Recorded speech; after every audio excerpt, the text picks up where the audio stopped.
What if the hardest part of growing up is leaving parts of yourself behind and realizing you can never fully go back? If this feeling feels familiar, you're not alone. Some stories don't just tell us what happened, they gently remind us who we've been. Welcome to Silent Volumes, a quiet place for stories after dark. Tonight, we step into a small home filled with warmth, laughter, and growing pains. A place where childhood slowly fades and something new begins to take its place. Into a story that has stayed close to the hearts of so many. Not because it is perfect, but because it feels real. Louisa May Alcott's Little Women. A story about growing up, about change, and the quiet things we carry with us. Settle in, dim the lights, and take a slow breath. The March sisters live in a small, modest home where everything feels simple but full of life. There is laughter here and warmth, even when there isn't much else. Meg, the eldest, carries herself with quiet grace.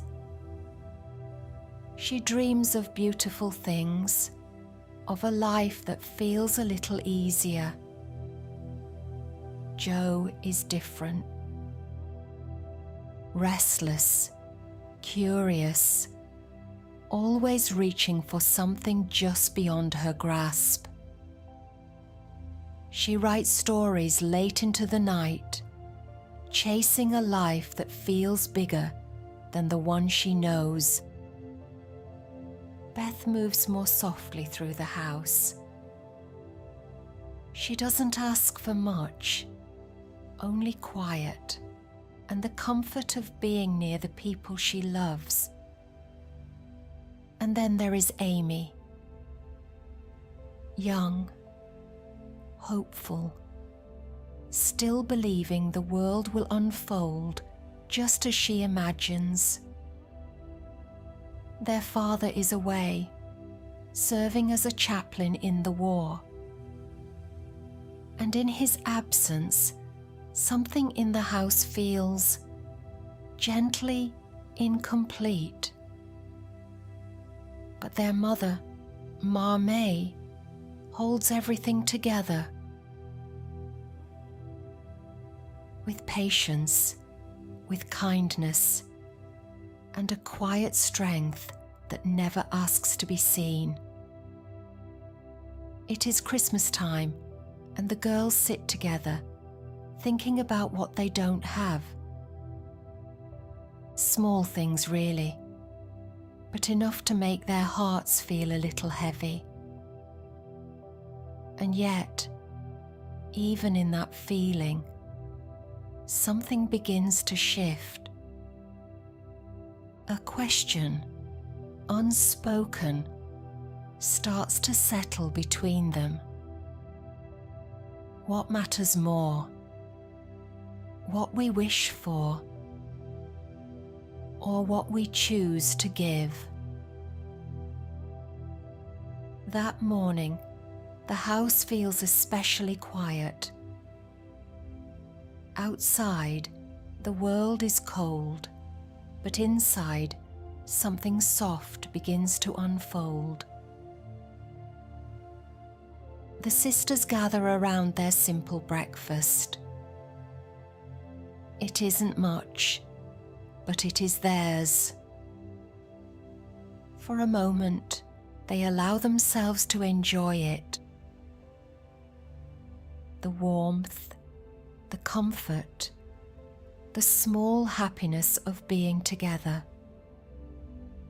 Then May enters, her expression gentle but thoughtful. She speaks of a family nearby, one with even less than they have. A mother and children who woke up with nothing at all. The room grows still. Each sister feels it differently, that quiet pull inside the heart. Jo is the first to speak. Her voice is soft but certain. They should give their breakfast away. Just like that, the choice is made. Not because it is easy, but because somehow it feels right. They gather the food, wrapping it carefully, holding on to the warmth, even as they prepare to let it go. Outside, the cold air meets them gently. And for a moment, no one speaks. There is something quiet in this walk, something that feels bigger than them. When they arrive, they see the children, small, pale, and waiting without expectation. And in that moment, everything becomes clear. What they give matters, but maybe even more than that. Who they are becoming matters more. When they return home, the house feels different. Not emptier, but somehow lighter. There is a quiet warmth that stays with them. The kind that doesn't come from comfort, but from giving. Later that day, a small surprise arrives. A neighbour, thoughtful and kind, sends them a gift. Food, warm and plentiful, more than they expected. For a moment, the girls simply look at it. A quiet realization passing between them.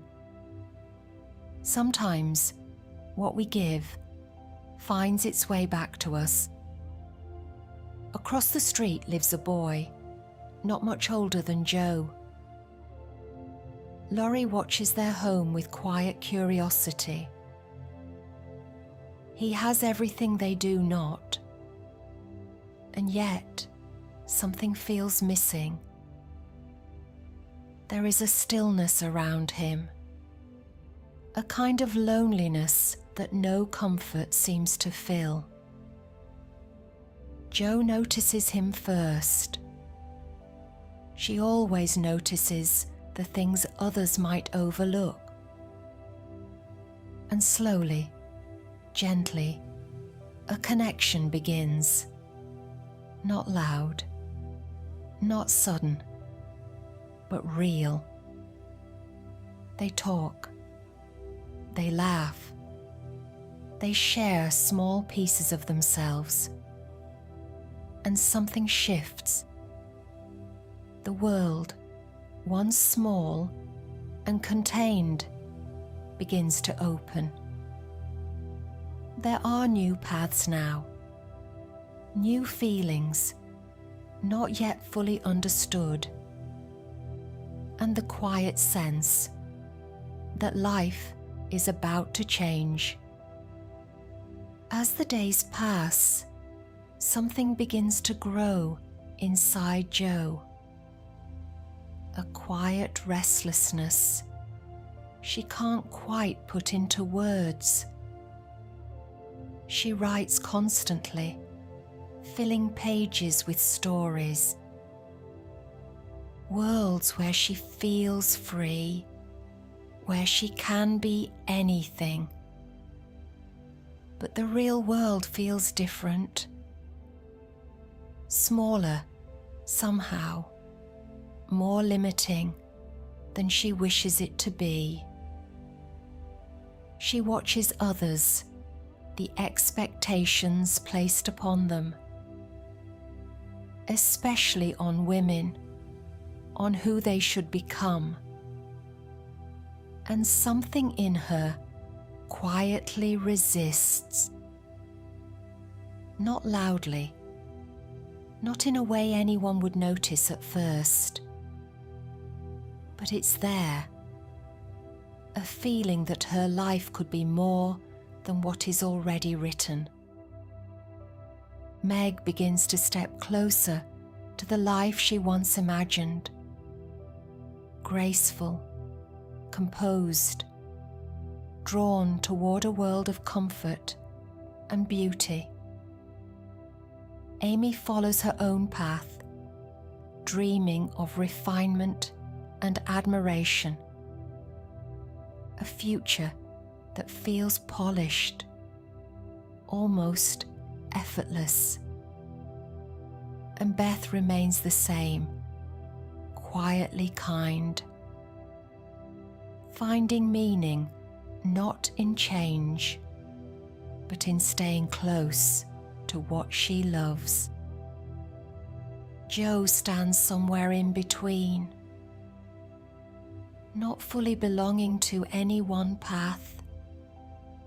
And maybe that is what feels the most unsettling, to not yet know who you are becoming, or where your place in the world truly is. As time moves gently forward, the house grows quieter in a different way. Not empty, just softer, as if everything has slowed down. Beth begins to feel unwell. At first, it is barely noticeable. A little less energy, a quieter step. She still smiles, still sits at the piano. But something fragile lingers beneath it all. The others begin to sense it. Not all at once, but slowly, in small, unspoken moments. May stays close to her. Her presence calm, steady, never afraid. Jo tries to be strong, but inside, something tightens, a quiet fear she doesn't name. The days become gentler, voices softer, movements slower, as if the house itself is protecting her. Beth never asks for anything, only to have her family near, just as they always have been. And in those moments, something becomes clear. How precious the ordinary truly is. A shared glance, a quiet room, the simple comfort of not being alone. Time feels different now. Not something to rush through, but something to hold gently, as if everyone understands, without saying it, that these moments matter more than anything else. As time moves forward, each of the sisters begins to change in her own quiet way. Not suddenly, but gently, shaped by everything they have felt. Meg finds herself drawn closer to a life she once only imagined. A life of beauty and comfort, but also quiet responsibility. Jo keeps writing, but something inside her begins to shift. Her stories are no longer only about escape, but about understanding. Amy starts to see the world more clearly, not just as she wishes it to be, but as it truly is. And Beth seems to have always understood something the others are still learning. That love, in its simplest form, is already enough. And maybe that is what begins to settle between them all. A quiet realization, growing slowly with time, that becoming who you are is not about becoming more, but about letting go of what was never truly yours. Jo feels it most deeply. That space between who she has been and who she is still becoming. And in that space, a question lingers softly. Not urgent, not demanding, just present. Can you grow and still hold on to the parts of yourself you love? And maybe, in some quiet way, their story begins to feel familiar. Not because we lived it, but because we felt something like it. The wish to become someone more. And at the same time, the fear of losing who we've always been. To grow and still wonder if we are moving in the right direction. To choose without ever knowing what might have been. Jo's restlessness, Meg's longing, Amy's dreams. They are not so different from our own quiet thoughts. And Beth reminds us of something we often forget. That not everything needs to be chased or changed. Some things are already enough, just as they are. So gently, another question begins to form. Not something we need to answer tonight, but something we can carry with us. What does it mean to live a life that truly feels like yours? And how do you know when you've found it? Or maybe it's not something you find at all. Maybe it's something you slowly become. And as the story gently comes to rest, everything begins to quiet once more. Not as an ending, but as a soft pause. The house feels still again, filled with echoes of laughter, of quiet conversations, of moments that mattered. The sisters, each in their own way, continue forward, changing, growing, becoming who they are meant to be.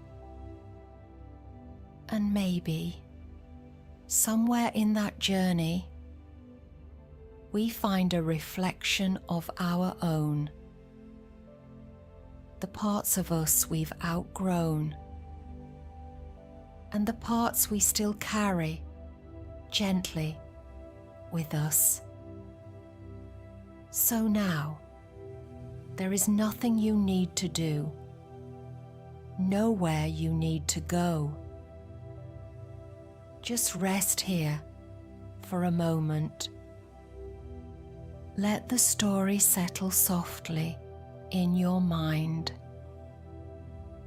Let the thoughts drift slowly without holding on to them. And if sleep comes, let it come gently. You are safe here. Until the next quiet volume.